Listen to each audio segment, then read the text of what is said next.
Hello everyone, आप सब कैसे हैं? मैं उम्मीद करता हूं कि बहुत अच्छे होंगे और अपनी पढ़ाई को बहुत अच्छे से कर रहे होंगे। मैं Akash Kumar Bhadana ICT virtual classroom में बहुत बहुत स्वागत करता हूं। देखिए, आपको जैसा पता है कि हमारा चैप्टर नंबर 2 चल रहा था 6 क्लास में और हम लोग देख रहे थे ग्लोब। इसमें हमने अक्षांश और देशांतर रेखाओं पर बेसिकली हम लोग बात कर रहे थे कि आपकी अक्षांश रेखाएं और देशांतर रेखाएं क्या होती हैं। इसी के दिशा में हमने अक्षांश और देशांतर रेखाओं पर एक एक करके इन पर हमने बहुत अच्छे से हम लोगों ने बात की और हमने कल के जो हमारा आपका लेक्चर हुआ था हमने ये पूरे को समझने का प्रयास किया कि अक्षांश में कैसे आपके ताप कटिबंधीय जोन होते हैं। क्लियर हो गया? इन ताप कटिबंधीय जोनों को समझने का प्रयास किया था। क्लियर है? तो यहां तक किसी बच्चे को डाउट, कोई क्वेरी है मेरे प्यारे बच्चों? तो इतना हम लोग देख चुके थे। आज हमको बेसिकली जो था इसमें हमें देशांतर पर बात करनी थी कि देशांतर क्या है।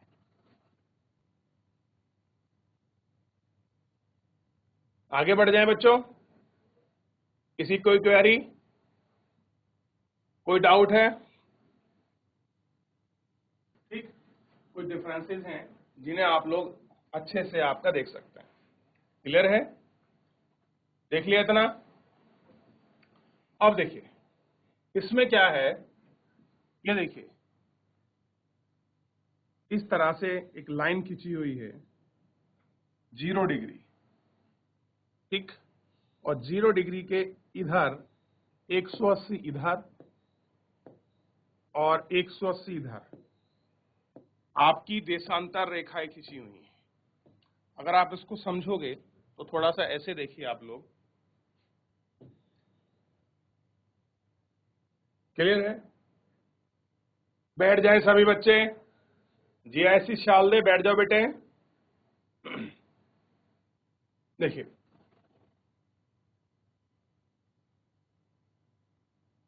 याद है कल हमने कैसे खींची थी लाइन? बीचों बीच। ये कौन सी थी? ये थी अक्षांश रेखा। कौन सी रेखा थी ये थी अक्षांश रेखा। और ये वाली रेखा कौन सी है? देशांतर रेखा।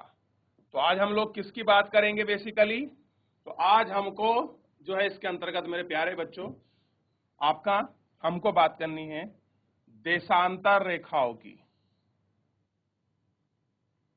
क्लियर है? एक बीच में हम लोग आपका लाइन ड्रॉ करते हैं। कौन बच्चा खड़ा होगा? माइक लेकर पढ़िए। जी ऐसी बछवावान, जी ऐसी शाल दे। चलिए कौन पढ़ेगा? Good morning sir. Very good morning. क्या नाम है आपका? Sir lucky. ठीक है लकी, बेटे पढ़ना शुरू करो। देशांतर क्या है? देशांतर क्या है? किसी स्थान की स्थिति को बताने के लिए उस स्थान के अक्षांश के अंतरिक्त कुछ और जानकारियों की आवश्यकता भी होती है। आप देख सकते हैं कि महासागर में स्थित टैगोद्वीप एवं हिंद महासागर में स्थित द्वीप एक ही अक्षांश पर स्थित है। उनकी यही स्थिति जानने के लिए यह पता करना होगा कि उत्तर ध्रुव को दक्षिण ध्रुव से जोड़ने वाली रेखा से पूर्व या पश्चिम की ओर इन स्थानों की दूरी कितनी है। इन रेखाओं को देशांतरीय यामोत्तर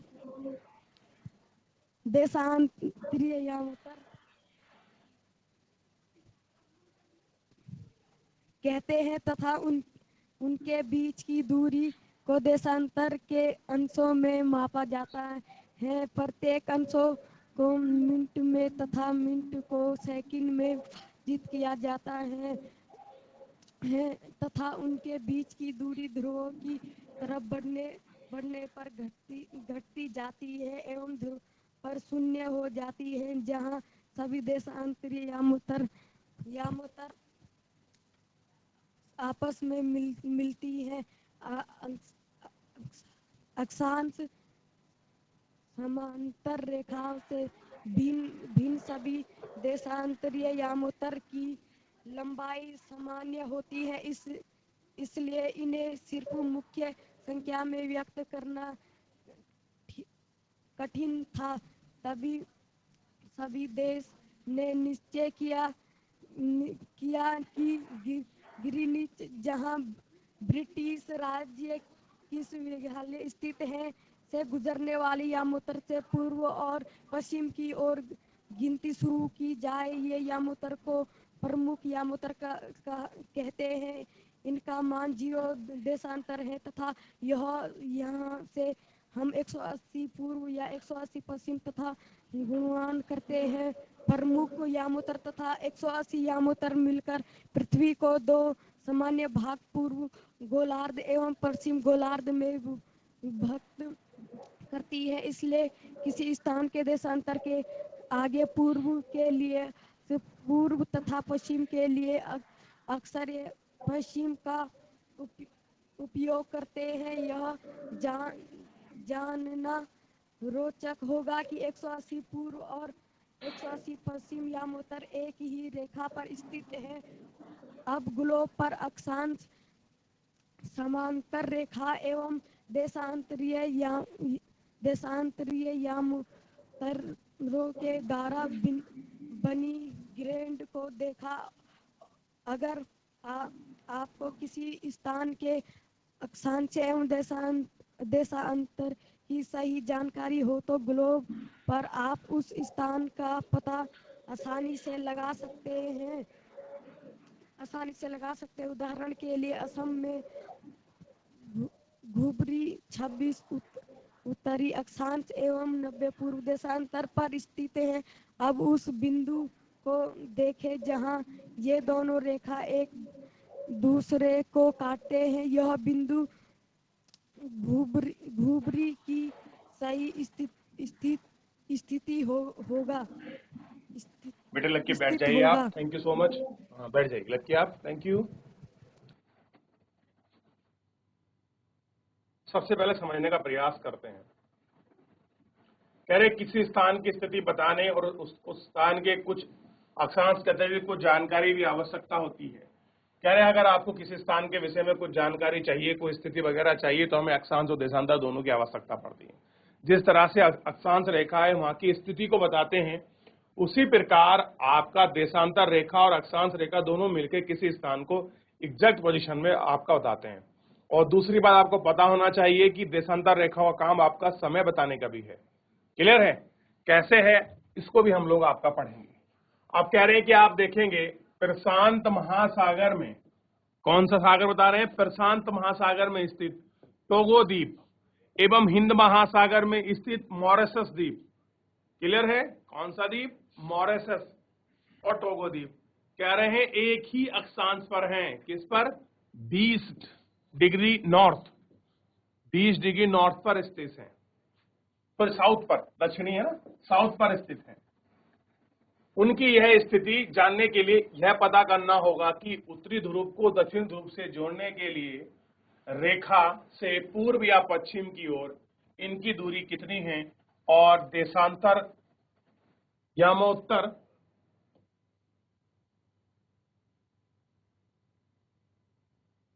कहते हैं और इनके बीच की दूरी को अक्षांशों देशांतरों में मापा जाता है। देखिए आप कभी एक स्थान से दूसरे स्थान जब आपका जाएंगे, यही आपका ग्लोब है, ऐसे मान लीजिए देशांतर रेखाएं ऐसे खींची गई हैं। कह रहे हैं ये जो बीच की दूरी होती ना, ये जो बीच की दूरी होती है, इन्हीं बीच की दूरी को क्या बोलते हैं? देशांतर कहते हैं। क्या कहते हैं? देशांतर। क्लियर हो गया? क्या बोल दिया हमने? देशांतर, जो बीच की दूरी है इनकी, ये वाली। ठीक, अब मैं आपको और अच्छे से बताऊंगा ताकि जितना हमारे लिए बेनिफिशियल है वो हमें समझ आए। कह रहे प्रत्येक जो है अक्षांश है उनको हम काय में मापते हैं? मिनट में, तथा मिनट को सेकंड में विभाजित किया जाता है। अर्धवृत्त तथा उसके बीच की दूरी की ओर बढ़ने पर घटती है, एक ध्रुव पर शून्य हो जाती है, सभी देशांतर युगांतर आपस में मिलती हैं और कह रहे हैं कि अक्षांश और देशांतर रेखाओं से विभिन्न देशांतरीय यामा उत्तर की लंबाई समान होती है। एग्जाम्पल के लिए मुख्य संख्याओं में विभक्त करना कठिन है, तब सभी देश ने निश्चित किया है कि ग्रीनविच, जहां ब्रिटिश राज के वेधशाला स्थित है, से गुजरने वाली यामा उत्तर से पूर्व से पश्चिम की ओर गिनती शुरू हो जाती है और इस यामा उत्तर को प्रमुख यामा उत्तर कहते हैं। अब देखिए, अगर हमको गिनती गिननी है तो एक हमने क्या बनाया है, प्रमुख यामा उत्तर बनाया है। जिस तरह से हमने अक्षांश रेखा में ये 0 डिग्री की लाइन ड्रॉ की थी और हमने इसको क्या कहा था, विषुवतीय वृत्त। क्या कहा था इसको, विषुवतीय वृत्त। उसी प्रकार देशांतर में 0 डिग्री को हम क्या कह रहे हैं, यामोत्तर। क्या कह रहे हैं, यामोत्तर कह रहे हैं। क्लियर है, ध्यान रहेगा इतना। आइए अब देखते हैं, कह रहे ये भी आपके 2 गोलार्धों में इसको डिवाइड करती है। सबसे पहले इसको देख लेते हैं ताकि थोड़ा सा जो है आपका रीजन साफ हो जाए। देखिए, ये ग्लोब है,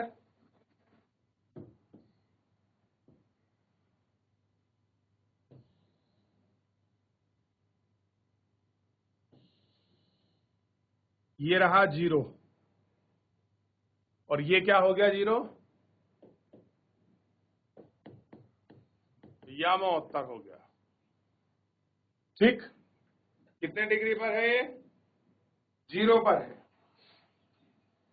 आप बताइए अक्षांश रेखा पर है, देशांतर पर है। तो आप कहेंगे सर ये जो है यामोत्तर, ये आपका 0 पर है और ये अक्षांश ना होकर देशांतर है। कैसा है, अक्षांश ना होकर देशांतर है। अब देखिए,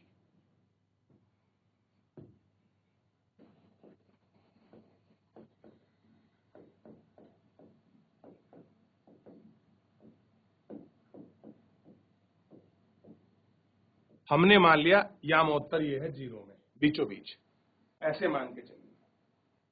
ठीक, अब देखिए, ये भी 2 गोलार्ध बनाएगी। क्या बनाएगी, 2 गोलार्ध। ये जो गोलार्ध हुआ इस साइड वाला, क्या कहेंगे इस गोलार्ध को, हमने अभी पढ़ा है, इसको कहेंगे आपका पश्चिमी गोलार्ध और इसको क्या कहेंगे, पूर्वी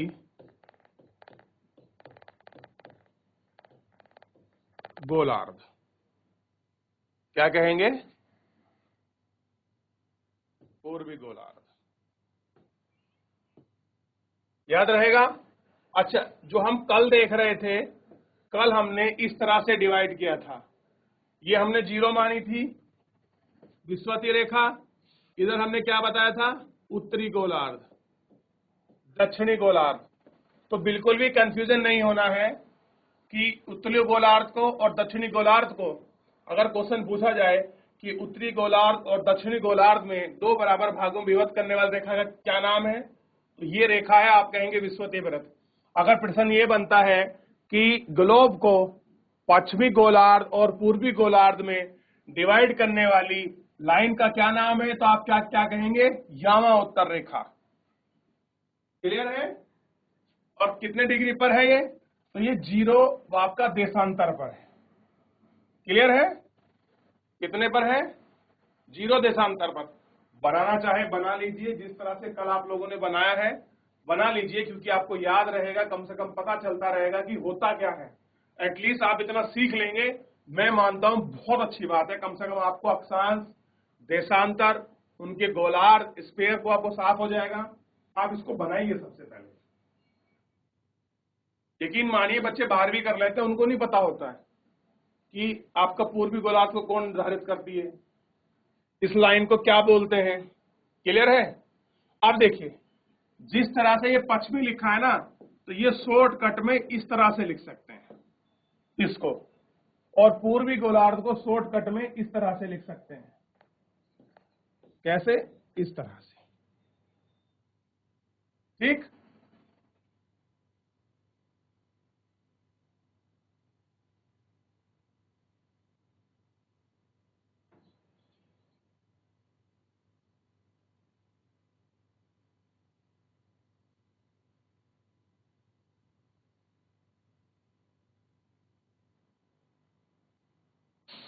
अब देखिए, याद रखिए इतना।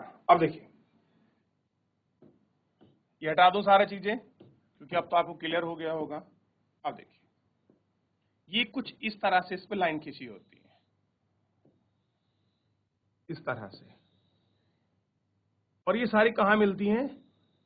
एक ही बिंदु पर मिलती हैं लास्ट में, इस तरह से।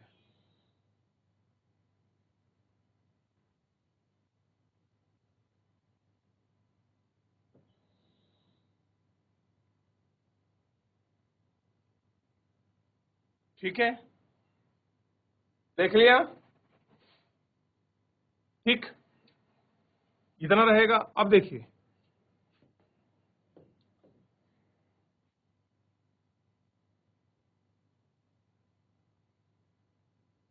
इन दो देशांतरों को हम लोग किसमें मापते हैं? दो देशांतरों के बीच की दूरी होती है 4 डिग्री।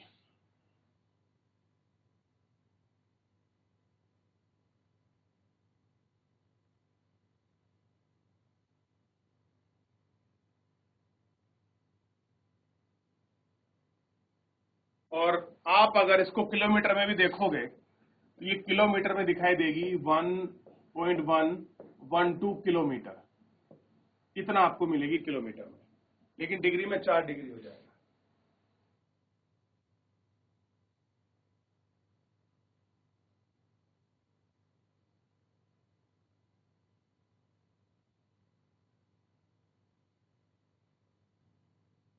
चलिए, अभी फिलहाल इसको 1 मिनट को छोड़ दीजिए, 4 डिग्री वाले को मैं लास्ट में बताऊंगा इसको। यहां देख लिया आपने? अब देखिए, होता क्या है कि जो हमारी पृथ्वी है वो कैसे घूमती है? पश्चिम से पूर्व की ओर। यही बताया था मैंने पहले चैप्टर में आपको, कैसे घूमती है पृथ्वी? पश्चिम से पूर्व की ओर। ऐसे घूमेगी ना, इस तरह से, यूं ये रोटेट करेगी इस तरह से। क्लियर हो गया? कैसे घूमेगी? पश्चिम से पूर्व की तरफ।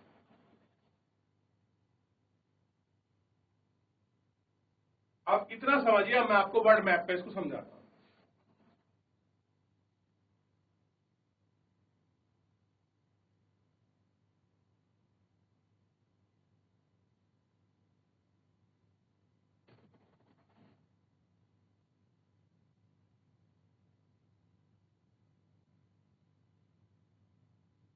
देखिए,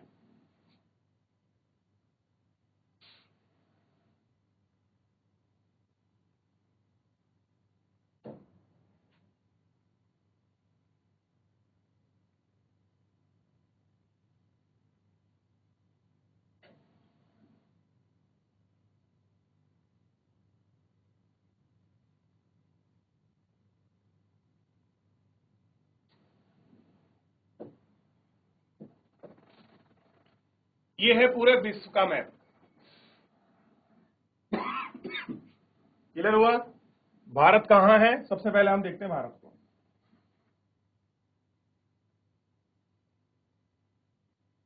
ये हमारा देश है। क्लियर है? नजर आया? ठीक। अब देखिए, अगर आप देखोगे तो अक्षांश रेखाएं कैसे खींची थी? इस तरीके से, ऐसे खींची थी ना, है ना? लेकिन हम बात कर रहे हैं आपका देशांतर रेखाओं की। आइए इनको देखते हैं। तो सबसे पहले बात करते हैं जीरो की। जीरो कहां है? ये देखिए, यहां पर है जीरो। मिल गए जीरो? ठीक। अब ऐसे मान के चलिए कि ये 0 डिग्री, इसको क्या बोलते हैं? मुख्य यामोत्तर रेखा। ठीक। ये क्या कर रही है, ये दो गोलार्ध में डिवाइड कर रही है। और मैंने आपको पहले बताया ये कौन सा गोलार्ध हो गया, इधर वाला, ये हुआ आपका पूर्वी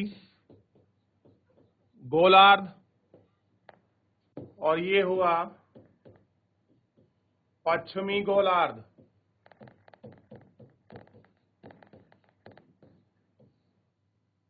याद रहेगा इतना,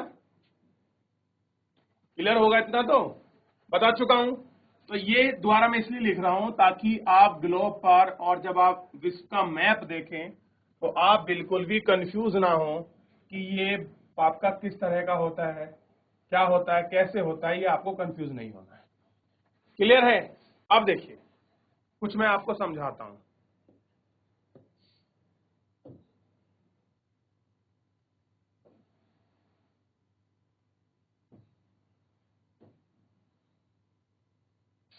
समझिए, अब आप बिल्कुल देखिए, इधर शुरू करेंगे तो इधर से लेकर इधर तक ऐसी ही 180 लाइन है। कितने अक्षांश, आप कितने देशांतर इधर 180, 180, और यहां से भी कितने हैं इधर 180 अक्षांश है। याद रहेगा इतना, कितने हैं 180 अक्षांश। क्लियर है। तो आप देखते होंगे और आपने सुना भी होगा कि हमारे यहां तो रात के 12 बजे हैं। क्लियर है। और अमेरिका में कितने बजे होंगे, ये कहानी सुनी है ना, बड़ी कॉमन है ना, कि हमारा समय विश्व के समय से आपका 5.5 घंटे आगे है। क्लियर है। और अभी तो आपका अमेरिका के अंदर रात हो रही होगी, अगर हमारे यहाँ दिन है तो अभी कनाडा में इतने बज रहे होंगे, अभी साउथ अमेरिका में इतने बज रहे होंगे। ये है ना, ये क्यों है, ये कैसे है, इस सब चीज का जो आपका निर्धारण है यही आपके देशांतर रेखाओं की लाइन के आधार पर होता है। और ये सारी चीजें डिपेंड करती हैं जो हमारा सन है, जो हमारा सूर्य है, उसकी मूवमेंट पर, उसकी गति पर। क्लियर है। जैसे जैसे सूर्य की शिफ्टिंग होती रहेगी कर्क रेखा पर, मकर रेखा पर या विषुवत रेखा पर, वैसे ही वैसे क्या होगा, हमारी स्थिति बदलती रहेगी, वैसे ही मौसमिक घटना होती रहेगी। दिन और रात की स्थिति कैसी होगी आपकी, बदलती रहेगी। तो ये सारी चीजें किस पर डिपेंड करती हैं, ये अर्थ के घूर्णन पर और सूर्य की शिफ्टिंग पर डिपेंड करती है। दिन रात का होना सूर्य के जो हमारी पृथ्वी है उसके घूर्णन पर, और आपका जो हमारा सूर्य शिफ्ट होता है उस सूर्य की शिफ्टिंग की वजह से ही क्या होती है, हमारे मौसम ऋतु में परिवर्तन होता है। मैं आपसे कहूं कि भारत के बीचों बीच से कौन सी रेखा गुजरती है, तो ये आपको दिखाई देगी, एक इसमें नहीं बनी हुई है।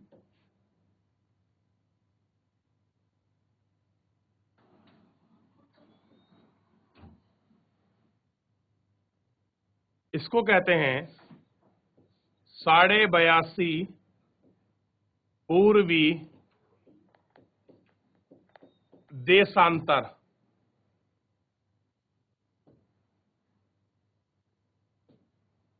इससे क्या होता है, ध्यान दीजिए, 82.5 पूर्वी देशांतर से भारत का समय आपका निर्धारित होता है। कैसा होता है, भारत का जो समय है वो आपका निर्धारित होता है।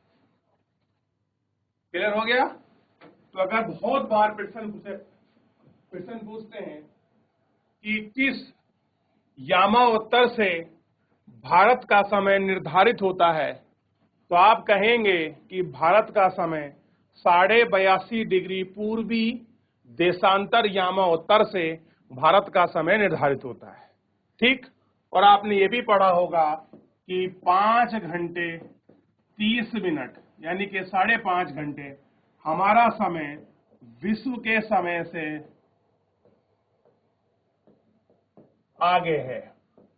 कैसा है, आगे है। क्या वास्तविकता में आगे है, अगर है तो क्यों है, इसको भी हम लोग आपका देखेंगे। क्लियर है। तो फिलहाल आज हम लोग आपका इतना ही करेंगे क्योंकि समय समाप्त हो रहा है, और अगर हम इसको आगे पढ़ाना चाहें तो पूरा कंटिन्यू नहीं हो पाएगा। और कक्षाएं हैं, तो फिलहाल आज हम इतना ही रखेंगे। नेक्स्ट लेक्चर में हम लोग इसको पूरा कंप्लीट करेंगे और मैं आपको बताऊंगा कि भारत का समय विश्व के समय से 5.5 घंटे कैसे आगे है। लेकिन उसके लिए आपको अक्षांश और देशांतर रेखाओं की सही जानकारी, सही स्थिति पता होना बहुत आवश्यक है।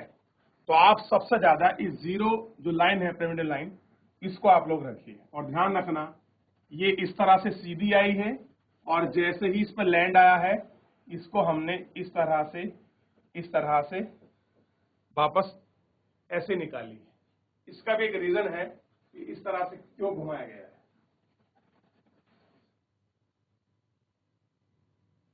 देख लिया मेरे प्यारे बच्चों। तो फिलहाल आज के लिए इतना ही करेंगे, मिलते हैं नेक्स्ट लेक्चर में। तब तक आप अक्षांश और देशांतर रेखाओं का रिवीजन करिए। धन्यवाद।